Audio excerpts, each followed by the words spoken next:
நம்மை போல நெஞ்சம் கொண்ட அண்ணன் தம்பி யாரும் இல்லை.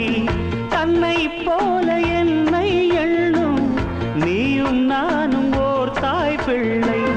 தம்பி உந்தன் உள்ளந்தானே அண்ணன் என்று வாழும் எல்லை.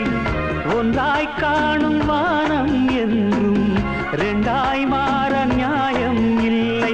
கண்ணோடுதான் உன் வண்ணம், நெஞ்சோடுதான் உன் எண்ணம்.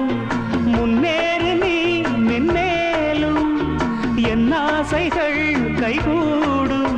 இந்த நேசம் பாசம் நாடும் வாழ்க தென்மதுரை.